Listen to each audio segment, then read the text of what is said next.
واضح کر دیں گے. تو وہ تو اس اینگل سے بات تھی، سورج کے نکلنے ڈوبنے، اس کی نشانی کے حوالے سے، اور اس ہمارے فینومینا کے حوالے سے جو ہم دیکھتے ہیں اپنے سمتوں میں. تو اس طرح وہ ساری سمتوں میں وہ فرماتا ہے میں ہی رب ہوں. تو اس کے بیچ میں پوری یہ دنیا آ گئی نا جس میں ہم رہتے ہیں، مشرق و مغرب کے بیچ میں یہ ہم سب آ گئے. اس کے بعد سورج سے ماورا جو عالم ہے، نظام شمسی کے باہر اور ہماری گلیکسی کے باہر، وہ سب عالمین ہیں. ٹھیک ہے نا، وہ ہم نہیں دیکھتے. یا پھر اس مادی کائنات سے ماورا جو کائنات ہے، جو عالم علو ہے یا عالم علوی ہے، وہ جو ما فوق العقل ہے، ما فوق الحواس ہے، وہ عالم ہے نا. روحوں کا عالم ہے، فرشتوں کا عالم ہے، آسمان کی مخلوق ہیں، جنت و دوزخ کے معاملات ہیں وغیرہ وغیرہ، یا مرنے کے بعد کی دنیا ہے. تو یہ سب عالم ہے. عالم، اور پھر عالم کی جمع ہے عالمین، اور پھر ان سب کو جمع کر کے فرمایا رب العالمین. تو ان سب کا رب، اس کا اور اس کا سب کا رب ایک ہی ہے، اور وہ ہے اللہ رب العالمین. وہ اتنا بڑا رب ہے. یہیں سے تو قرآن پاک کی ابتدا ہوئی ہے. قرآن پاک کے آغاز میں کیا فرمایا؟ الحمدللہ رب العالمین. تمام تعریفیں اس ذات کے لیے ہیں، اس اللہ کے لیے ہیں جو سارے عالموں اور سارے جہانوں کا رب ہے.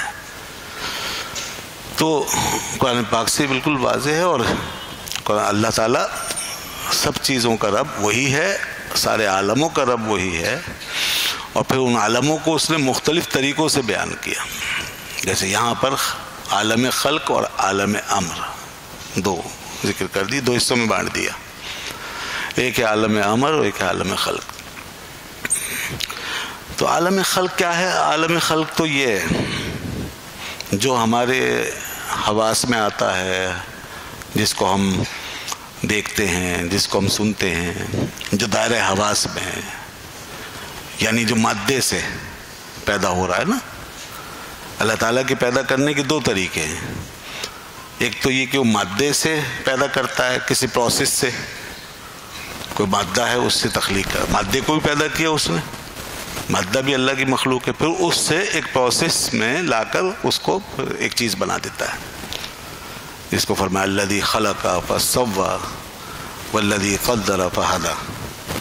سبح اسم ربک الاعلی وہاں پڑھیے نا کہ پاکی بیان کرو اپنے رب کے نام کی، جس نے خلق فسوی پیدا کیا، یعنی عدم سے وجود میں لایا، یہ فسوی پھر اس کو ڈھال دیا، پھر ایک فارم دے دی، ایک صورت دے دی، ایک شکل دے دی. یہ تو ایک تو یہ ہے اس کا پیدا کرنے کا طریقہ ہے. یہ سب عالم خلق ہے، یہ عالم خلق ہے. علماء نے کہا کہ اس کو خلق کہا گیا ہے، یہاں پر عالم خلق قرار دیا گیا. اور پھر اس کے پیچھے ایک اور چیز ہے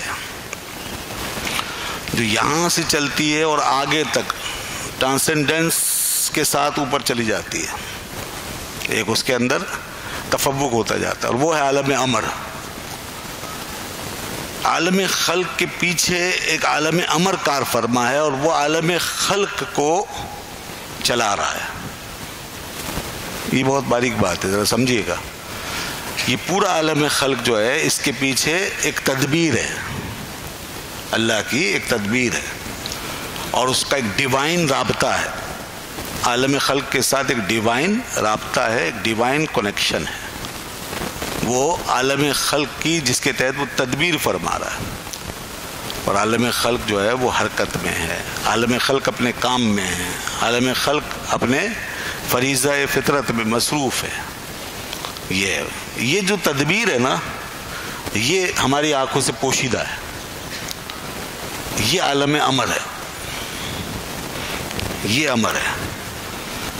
تو یہ اس کی تدبیر جس کے تحت چیزیں اپنی فعالیت میں، اپنی فنکشننگ میں ایکٹیو ہے. سورج مثال کے طور پہ اپنے وجود کے ساتھ یہ عالم خلق ہے، اور اس کے پیچھے جو ایک نظام ہے جو اس کے تحت چل رہا ہے، جس کی وجہ سے وہ حرکت کر رہا ہے اور طلوع اور غروب کر رہا ہے اور اپنی ڈائریکشن میں سفر کر رہا ہے.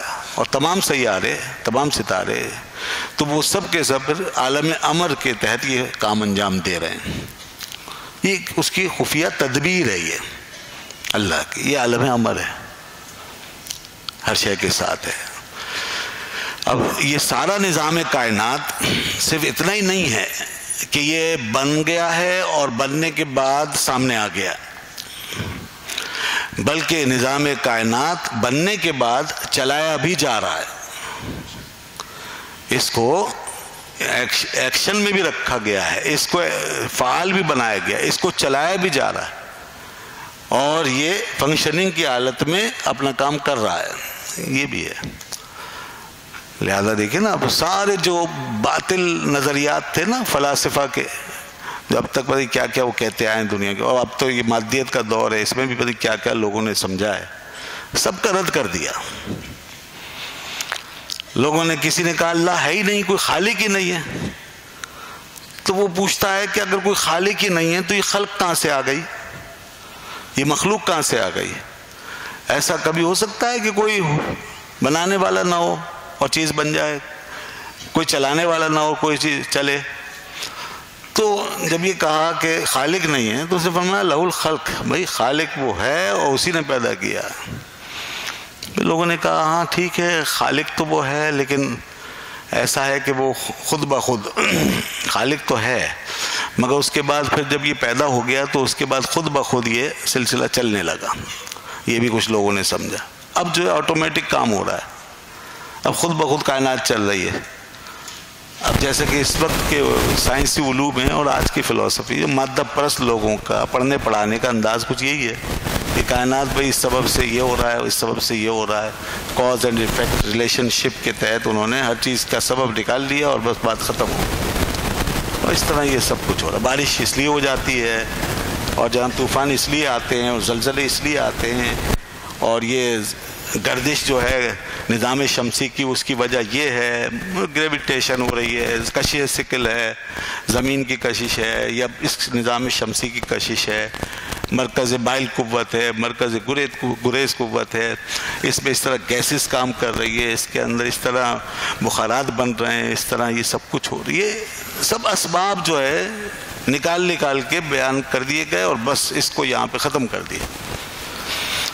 اسی طرح وہ نیوٹن نے بھی اسی طرح کی بنیاد رکھی تھی، نیوٹن کہہ رہا ہوں، ڈارون نے بھی اسی طرح کی بنیاد رکھی کہ یہ ارتقا کیسے ہوا، یہ کائنات کس طرح اس فارم میں تبدیل ہوئی اور انسان کیسے بنا. اس نے خاص طور پہ حیاتیات سے بحث کی، وہ بایولوجسٹ تھا، تو اس نے انسانی حیاتیات کے ارتقا کی بات کی، تو کہا کہ انسان ترقی کرتے کرتے، اور اسی طرح انسان کے علاوہ بھی جتنی حیاتیات ہے اس میں ایک خود کار نظام کے تحت ترقی ہوئی ہے، جس کو سروائیول آف دی فٹیسٹ کہا. اس نے 2-3 اصول بیان کیے، اس میں ایک سروائیول آف دی فٹیسٹ، یعنی بقائے اصلہ. مطلب یہ ہے کہ جس چیز میں صلاحیت تھی باقی رہنے کی وہ باقی رہ گئی. جس مخلوق میں باقی رہنے کی صلاحیت تھی، ایک باقاعدہ مخلوق کے اندر کانفلکٹ ہوتا رہا، مختلف انواع میں اسپیشیز میں کانفلکٹ ہوتا رہا، آپس میں ہوتا رہتا ہے، ہر وقت ہو رہا ہے، تو اس میں جو چیز مضبوط ہوتی ہے، توانا ہوتی ہے، وہ باقی رہ جاتی ہے. اس ساری سائنسی تحقیقات میں اور ان ساری ریسرچز میں کہیں بھی عالم امر کا ذکر نہیں. یہ سارے کے سارے عالم خلق میں پھنسے ہوئے ہیں، اور بس یہ ایک مخلوق کو مان کر ان میں سے کسی نے خدا کو مانا، کسی نے نہیں مانا. کسی پر اگر مذہب کا اثر ہے تو اس نے خدا کو مانا، اور کسی نے مذہب کا ہلکا اتار کے پھینک دیا تو خدا کا ہی منکر ہو گیا. تو بہر کہ وہ عالم خلق میں الجھ کے رہ گیا. اللہ تعالیٰ نے عالم خلق کے بعد عالم امر کا ذکر فرمایا. تو یہ انہی کا رد ہے، انہی تمام علوم و فنون کی اصلاح ہے. اور یہ وہ اگلا اسٹیپ ہے جس تک سائنس نہیں پہنچ رہی، نہیں جانے دیا جا رہا، اس کو پہنچنے نہیں دیا جا رہا، اور اس کے آگے یہ ایک حد بندی کر دی ہے. اور یہ پھر ہماری بھی بدقسمتی ہے کہ ہمیں پھر انہی کی حد بندیوں میں رہ کے پڑھنا پڑتا ہے، اور ہم بھی وہ ان علوم سے جس حقیقت کو ہم پانا چاہیے اور جس حقیقت تک ہمیں پہنچنا چاہیے نہیں پہنچ پاتے. ہمارے بچے ڈاکٹر بن جاتے ہیں، انجینئر بن جاتے ہیں، اسکالر بن جاتے ہیں، سائنٹسٹ بن جاتے ہیں، مگر خدا کی معرفت نہیں پاتے، وہ اللہ کو نہیں پہچان پاتے.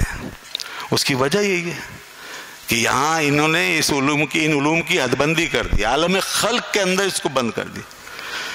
اللہ فرماتا ہے اسی عالم خلق کے پیچھے میرا امر کام کر رہا ہے، میرا تعلق اس کائنات کے ساتھ قائم ہے۔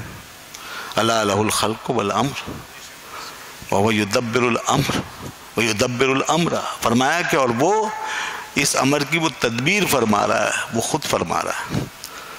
تدبیر اس کی یہی ہے کہ وہ پیدا بھی کیا، اس نے خلق میں لایا، اس کے بعد پھر اس کو چلا رہا ہے، پھر اس کی ہدایات آ رہی ہیں۔ دیکھیے نا سورہ اعلیٰ کے اسی 4 پروسیس بیان فرمائے تھے، اس کے بعد والے حصے میں یہ فرمایا، پہلے فرمایا الذی خلق فسوی، اس کو میں نے بیان کیا، اس کے بعد فرمایا والذی قدر فہدی،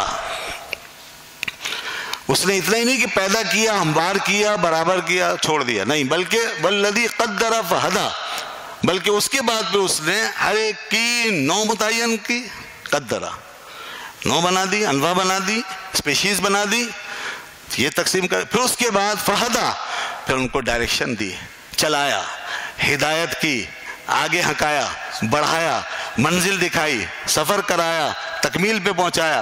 یہ ساری تفصیل صرف ایک لفظ کے اندر مکمل ہو جاتی ہے، اور وہ ہے رب العالمین، اس لیے وہ رب ہے۔ بس یہ وہاں سے لے کر یہاں تک کی پوری تفصیل ہے، ایک چیز کو پیدا کر کے عدم سے وجود میں لا کے چلاتا ہے، بڑھاتا ہے، اس کو اس کی منزل پہ پہنچاتا ہے، اس کے شباب پہ پہنچاتا ہے، اس کے عروج پہ پہنچاتا ہے، اس کے کمال پہ پہنچاتا ہے، اور جب یہ پورا سلسلہ مکمل ہو جاتا ہے تو وہ اسی چیز کو فرماتا ہے یہ سب اس لیے ہے کہ میں رب جو ہوں، جیسے تم بچے کو پالتے ہو نا، کما ربیانی صغیرہ، ماں باپ کے لیے بھی اسی لفظ سے نکال کے ربیانی صغیرہ، یعنی مجازی رب کا ہے، ماں باپ کو بھی مجازی رب کا ہے نا، تو ماں باپ مجازی رب ہیں، تو کیا کام ہے ماں باپ کا؟ ماں باپ جو ہیں چاہے وہ انسانوں میں ہو یا غیر انسانی مخلوق ہو، وہ بچے کو پالتے ہیں، پرورش کرتے ہیں، اور اس کے پیروں پہ کھڑا کرتے ہیں، اسے کمال پہ پہنچاتے ہیں۔ تو یہ ہے ربوبیت کے معنی، یہ ہے کسی چیز کو اس کے نقطہ آغاز سے لے کے چلنا اور پھر نقطہ کمال پہ پہنچا دینا، درجہ بدرجہ، درجہ بدرجہ، جس کو عربی میں یوں کہتے ہیں، تمام مفسرین علماء نے یہ تعریف کی ہے، رب کے یہ معنی بیان کیے ہیں ربوبیت کے، کہ تبلیغ الشیء الی کمالہ شیئن فشیئن یا حالن فحالن بحسب استعداد الازلی، کسی چیز کو اس کے پہلے نقطے سے، ابتدا سے لے کے چلنا، تھوڑا تھوڑا کر کے، تھوڑا تھوڑا اس کو پھر کمال پہ پہنچا دینا، اس کی استعداد ازلی کے مطابق، یعنی جو اس کی کیپیسٹی ہے نا، نیچرل کیپیسٹی، اس کے اندر رکھتے ہو۔ ہر ایک کی ایک نیچرل کیپیسٹی ہے، تخلیق میں ہر ایک کی ایک کیپیسٹی ہے، اس کیپیسٹی کے اندر ہی وہ پروان چڑھے گا۔ مطلب یہ کہ آپ کسی بکری کے بچے کو شیر نہیں بنا سکتے، وہ بکری کے بچے کی کیپیسٹی یہی ہے کہ وہ بکری ہی بنے، اور شیر کو کسی کو پال کے آپ ہاتھی نہیں بنا سکتے، اس کی کیپیسٹی یہی ہے کہ وہ شیر ہی بنے۔ اسی طریقے سے کسی چھوٹے سے پھول کو بڑا کر کے آپ گلاب میں نہیں بدل سکتے، اور گلاب کو آپ سورج مکھی میں نہیں بدل سکتے، کسی سیب کو آپ جو ہے وہ تربوز میں نہیں بدل سکتے، نہیں، وہ اس کی کیپیسٹی یہی ہے۔ ہر چیز کی وہ جو نوع فرمایا نا اللہ نے، میں نے نوعیں بنا دی ہیں، انواع بنا دی ہیں، تو یہ کیپیسٹی ہے۔ انہی انواع میں رہتے ہوئے چیزیں ترقی کریں گی، ارتقا کریں گی، اور وہ اپنے نقطہ عروج پہ پہنچ جائیں گے۔ اب آپ کا ہمارا رول اس کے اندر صرف اور صرف ایک بڑا معمولی سا ہوتا ہے، ظاہری سا ہوتا ہے، وہ بھی چند چیزوں کے حوالے سے جو ہماری ضرورت ہے۔ بچے کو ہم پال رہے ہیں تو صرف اس کو اوپر سے بس سنبھال رہے ہیں، باقی جو کچھ ہو رہی ہے نا گروتھ سب اسی کے ہاتھوں سے ہو رہے ہیں، وہ گروتھ ساری اس کے ہاتھ، آپ کے ہاتھ سے نہیں ہو رہے، وہ سب کچھ اسی کے ہاتھوں سے۔ اور یہ جو آپ سنبھال رہے ہیں یہ بھی اللہ ہی نے آپ کو توفیق دی اور اسی نے پیدا کیا، یہ بھی اسی کا مرہون منت، اس میں بھی آپ مستقل نہیں ہیں۔ یہ ہے اسی طرح آپ اگر ایک پھول لگاتے ہیں، پودا لگاتے ہیں، پھل لگاتے ہیں، باغ لگاتے ہیں، اس میں بھی آپ صرف ظاہری طور پہ ایک رول ادا کر رہے ہوتے ہیں، پانی ڈالنے کا، اس کو تھوڑا سا دیکھ بھال کرنے کا، باقی پالتا ہے بیج کو مٹی میں کون؟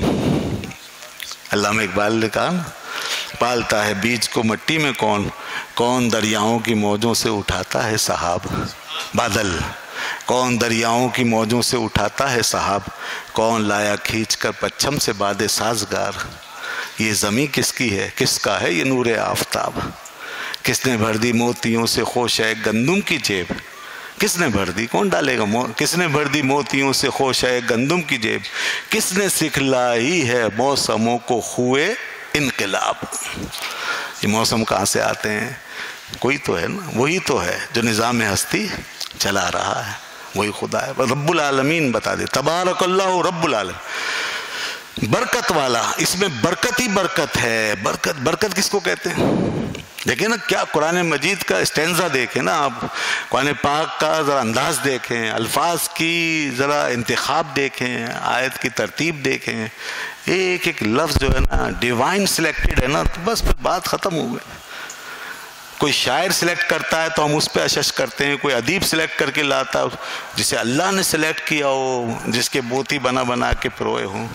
تبارک اللہ رب العالمین، پہلے فرمایا عالم کا نظارہ کرا دیا، یہ سب اس میں غور کرو، پھر تمہیں ہر جگہ کیا ملے گا؟ برکت کا رنگ ملے گا۔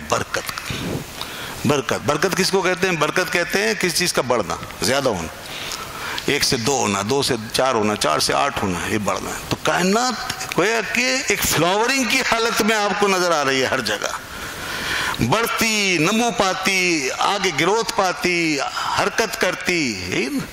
علامہ اقبال نے تو یہاں تک کہا مجھے تو اتنا اس میں نمو اور حرکت نظر آ رہا ہے کہ مجھے تو کوئی چیز ساکن ہی نظر نہیں آ رہی۔ اور اقبال نے فلسفہ بیان کیا ہے، وہ ان کا اپنا نہیں ہے، وہ تو دنیا نے مانا ہے۔ کیا سکو محال ہے قدرت کے کارخانے میں، ثبات ایک تغیر کو ہے زمانے میں۔ وہ کہتے ہیں سکو محال ہے، یعنی کوئی چیز ساکن ہی نہیں ہے، کوئی چیز ٹھہری ہوئی نہیں ہے، کوئی چیز رکی ہوئی نہیں ہے، جو ٹھہرا ہوا ہے وہ بھی متحرک ہے، ہر وقت حرکت میں ہے، ہر وقت حرکت میں۔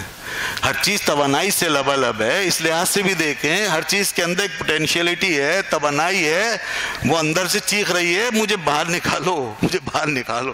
2 چیزوں کو رگڑ کے دیکھیں، توانائی پیدا ہونا شروع ہو جائے گی۔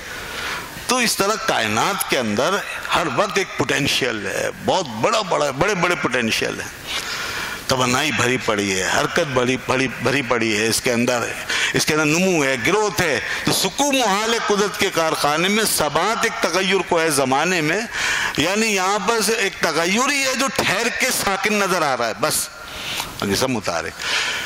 تو جب یہ چیز دیکھی نا آپ نے، یہ دکھا دیا قرآن نے، دکھانے کے بعد پھر فرمایا تبارک اللہ، دیکھو اللہ کتنا برکت والا ہے، کتنا برکت والا ہے، یہ اسی کی برکت ہے نا۔ یہ کائنات اس قدر لبالب ہے، لبریز ہے، تو کتنا برکت والا ہے۔ تو اب وہ رب العالمین نہیں ہے تو پھر کون ہے؟ فرمایا تبارک اللہ رب العالمین، بڑا برکت والا ہے وہ، سارے جہانوں کو پالنے والا۔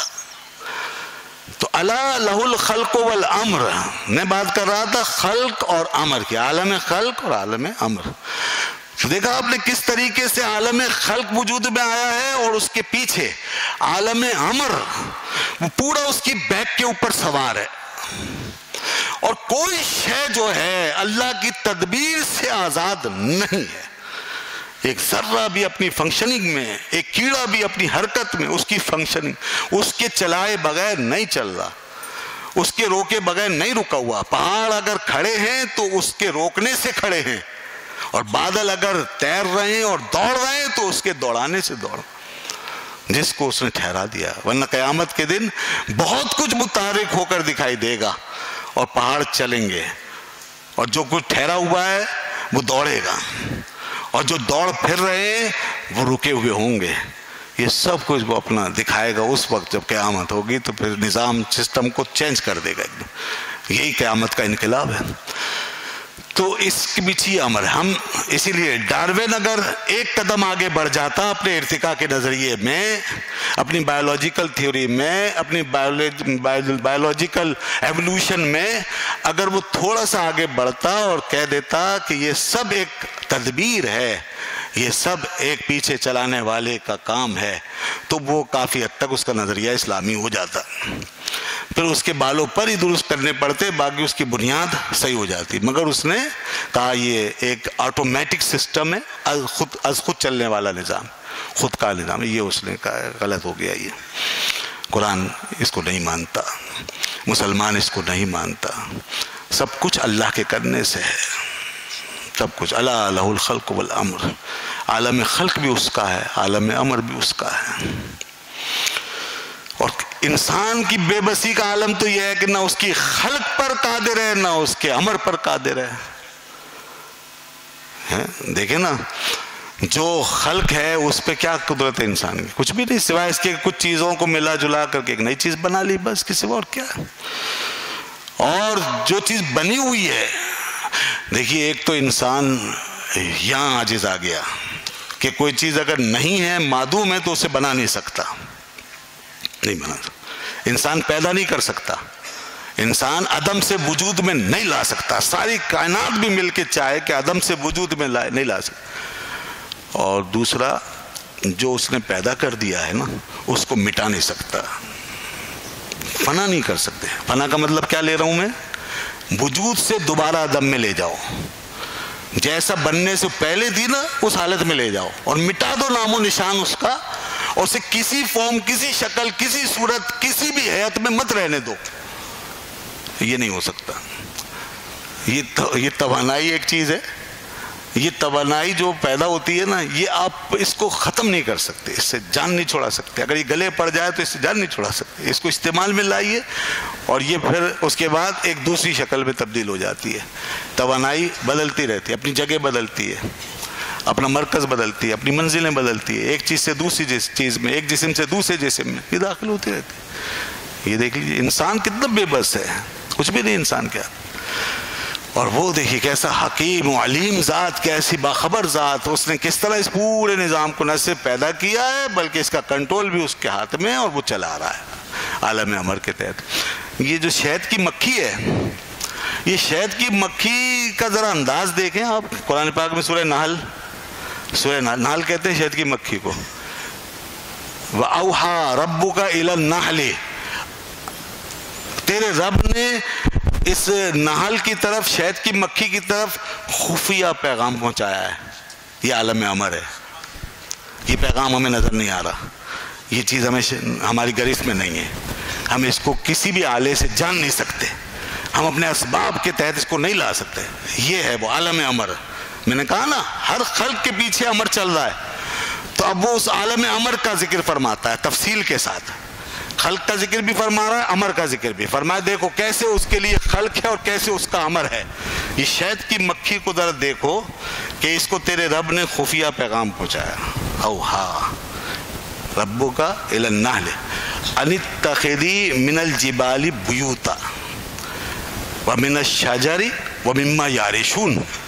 پیغام یہ پہنچایا کہ تم پہاڑوں میں اور درختوں میں، پہاڑوں میں سے کچھ پہاڑوں میں، کیونکہ من آ رہا ہے نا، اس کا مطلب ہوتا ہے کہیں کہیں، اور اسی طریقے سے درختوں میں سے کہیں کہیں، اور اسی طرح وہ جو چھتوں کے اندر وہ چھپر لگاتے ہیں، ٹھیک ہے نا، تو اس بلیوں میں، ان چھپروں میں، وہاں پر جہاں کہیں کہیں. تو اس طرح تم اپنے چھتے کو بناؤ، اپنے گھر بناؤ. ان اتخذی من الجبال بیوتا ومن الشجر ومما یعرشون، یہ بناتی رہو. یہ اللہ نے فرمایا، یہ جگہ اسی نے بتائی ہے. اس کو یہ چھتے بنانے کا سارا کام اسی نے سکھایا. اور چھتے کی ذرا انجینئرنگ دیکھیں، چھتے کی ذرا آپ انجینئرنگ دیکھیں، اس کی کیلکولیشن دیکھیں، اس کی ڈیزائننگ دیکھیں، اس میں میتھمیٹکس دیکھیں. وہ سارے جو خانے ہوتے ہیں سب برابر ہوتے ہیں، اور اپنے ایک خاص زاویے سے وہ بناتی ہے اور اس کو بچاتی ہے، اور اس میں سارے خانے برابر ہوتے ہیں. اس میں اس کی جیومیٹری وغیرہ دیکھ لیجیے، اس میں بڑی باریکیاں. خیر اس کے بعد پھر فرمایا ثم کلی، پھر اس کے بعد ہم نے مزید اس سے یہ کہہ دیا ثم کلی من کل الثمرات، پھر تم ہر قسم کے پھل پھولوں سے کھاؤ، اس سے رس لے لو. پھر وہ وہاں سے لیتی ہے. اس کے بعد فرمایا پھر اس کے بعد ثم کلی من کل الثمرات، ہر قسم کے پھل پھولوں سے تم یہ لو، اور لینے کے بعد پھر واپس جاؤ. فصلوں کی سبل ربی کی ذللا، فصلوں کی سبل ربی کی ذللا، یہ تیسری ہدایت. اس کے بعد واپس جاؤ ان راستوں پہ جو تمہارے رب نے تمہارے لیے آسان کر دیے. تم ان راستوں پہ جو تمہارے رب نے آسان کر دیے ان پہ چلتے ہوئے واپس چلی جائے. یہ ذرا غور فرمائیے آپ. یہ شہد کی مکھی کو یہ ایک مثال دی گئی ہے کہ کس طریقے سے ہدایت دی گئی ہیں. اللہ فرماتا ہے یہ ہم نے خفیہ پیغام، ایک کوڈ ہے، ایک خفیہ پیغام رسانی ہے، ایک خفیہ میسیج ہے. جیسے آپ کے میسیجز ہوتے ہیں لوگوں کے سامنے آنے والے بھی ہوتے ہیں، خفیہ بھی ہوتے ہیں. تو اللہ ہر چیز کا خالق و مالک ہے، اس کی جیسی تدبیر کوئی نہیں کر سکتا. کس طرح اس نے چھوٹے سے کیڑے کے اندر یہ چیز ڈالی اور کیسے وہ کام کر رہی ہے. اور وہ جو شہد بن رہا ہے نا، یہ آپ کے لیے، یہ سارا انتظام اس نے انسان کے لیے کیا ہے تاکہ ہم اس سے فائدہ اٹھائیں. یہ شاید دنیا میں سب سے بڑی نعمت، کھانے پینے میں سب سے بڑی نعمت یہی ہے. شاید اس سے زیادہ فائدہ مند چیز دنیا میں شاید ہی کوئی ہو. تو یہ وہ چیز ہے جو بنائی گئی اس اہتمام کے ساتھ. اس میں ایک عالم خلق جوڑا ہوا ہے، پھر عالم امر کار فرما ہے. تو شہد کو حاصل کرتے ہوئے ذرا اس پیچھے بیک گراؤنڈ کو بھی ذرا دیکھ لینا آدمی، تو بس وہ پھر کیا اٹھے، تبارک اللہ رب العالمین. کتنا برکت والا ہے اللہ جو رب العالمین ہے. یہ برکت ہی برکت تو ہے. اور پھر ذرا اس آیت میں غور کیجئے. میں ذرا ایک اور انداز سے اس آیت کے حوالے سے ایک بات کرنا چاہتا ہوں اور میں آپ کی توجہ اس طرف دلانا چاہتا ہوں، اس ذرا سا موضوع سے ہٹ کر پھر میں عالم امر کی طرف آتا ہوں. اس آیت کے ذرا الفاظ دیکھیں اور قرآن میں ہر جگہ دیکھیں. یہ چیز ایک صوتی آہنگ ہوتا ہے، صوتی آہنگ جو ہمارا منہ جو بنتا ہے نا بات کرتے ہوئے، کچھ ادا کرتے ہوئے، اس کے ساتھ پھر آواز بنتی ہے، تو اس سے ایک آہنگ پیدا ہوتا ہے. قرآن پاک کا یہ معجزہ دیکھیں ذرا آپ کہ اس آیت میں جو ہدایات دی ہیں نا اس کو مختلف کاموں کی، اس کے لیے جو الفاظ آئے ہیں، ان الفاظ کو جب تلاوت کرتے ہیں تو ان کاموں کے ساتھ ایک صوتی آہنگ پیدا ہوتا ہے. جو معنی ہے نا اس کے اور جو کام ہے اس کے، شہد کی مکھی کے، اور جو کرنے جا رہی ہے اس کے ساتھ ایک صوتی آہنگ پیدا ہو رہا ہوتا ہے. الفاظ کا، الفاظ کے نکلنے کا، آواز کے بننے کا، منہ کے مختلف حالتوں میں آنے کا. اس میں منہ آپ کا کبھی جو ہے وہ ہاریزنٹل ہو جاتا ہے اور کبھی ورٹیکل ہو جاتا ہے، اور کبھی ہاریزنٹل اور ورٹیکل کے بیچ میں آتا ہے. اسی حساب سے آوازیں بننا شروع ہوتی ہیں. اور وہاں جب دیکھتے ہیں ہم تو وہ کچھ کام بھی ایسے ہی ہو رہا ہوتا ہے وہاں پہ.